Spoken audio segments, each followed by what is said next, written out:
Okay. Arjuna, thou whom all mortals praise, Janardana, if meditation be a nobler thing than action, wherefore then, great Keshava, dost thou impale me to this dreadful fight? Now am I by thy doubtful speech disturbed. Tell me one thing, and tell me certainly, by what road shall I find the better end? Krishna, I told thee, blameless Lord, there be paths shown to this world, two schools of wisdom. First, the Sankhyas, which doth save in way of works prescribed by reason. Next, the Yog, which bids attain by meditation spiritually. Yet these are one. No man shall scape from act by shunning action.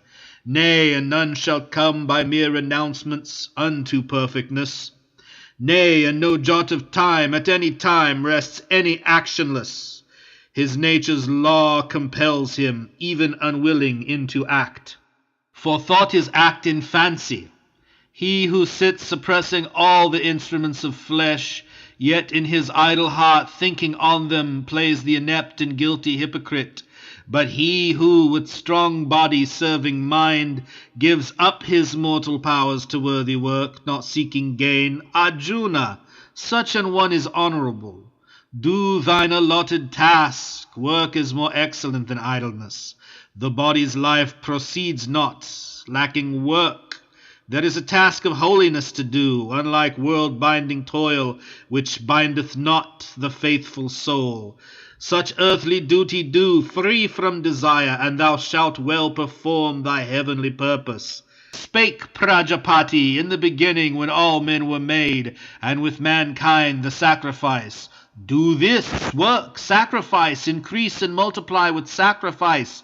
This shall be Kamaduk, your cow of plenty, giving back her milk of all abundance. Worship the gods thereby, the gods shall yield thee grace.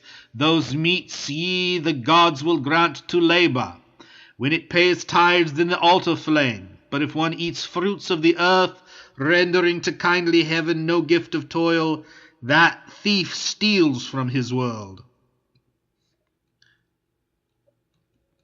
Who eat of food after their sacrifice are quit of fault, but they that spread a feast all for themselves eat sin and drink of sin.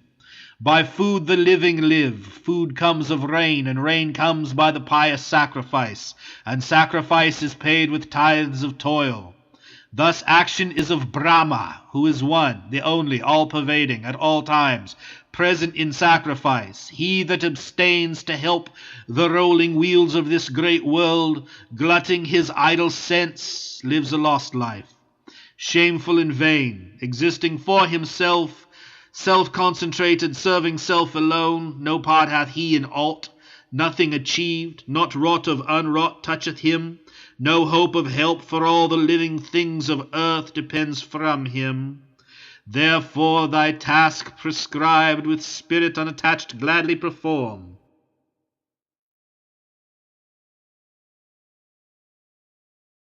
Since in performance of plain duty man mounts to his highest bliss, by works alone Janak and ancient saints reached blessedness.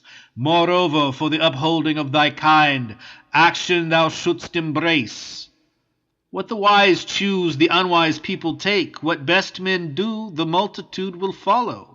Look on me, thou son of Pritha. In the three wide worlds I am not bound to any toil. No height awaits to scale, no gift remains to gain. Yet I act here, and if I acted not, earnest and watchful, those that look to me for guidance, sinking back to sloth again because I slumbered, would decline from good, and I should break earth's order and commit her offspring unto ruin, Bharata. Even as the unknowing toil, wedded to sense, so let the enlightened toil, sense freed, but set to bring the world deliverance and its bliss, not sowing in those simple busy hearts seed of despair. Yea, let each play his part in all he find to do with unyoked soul. All things are everywhere by nature wrought in interaction of the qualities. The fool, cheated by self, thinks, this I did, and that I wrought. But thou strong-armed prince, a better lessoned mind, knowing the play of visible things within the world of sense, and how the qualities must qualify, standeth aloof even from his acts.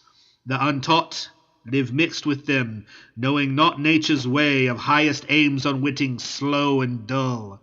Those make thou not to stumble, having the light, but all thy dues discharging, for my sake, with meditation centered inwardly, seeking no profit, satisfied, serene, heedless of issue. Fight! They who shall keep my ordinance thus, the wise and willing hearts, have quittance from all issue of their acts.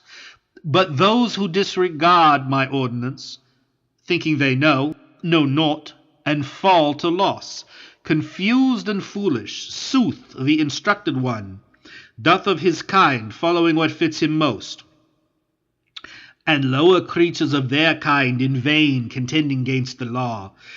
Needs must it be the objects of the sense will stir the sense to like and dislike, yet the enlightened man yields not to these, knowing them enemies. Finally, this is better, that one do his own task as he may, even though he fail, then take tasks not his own, though they seem good.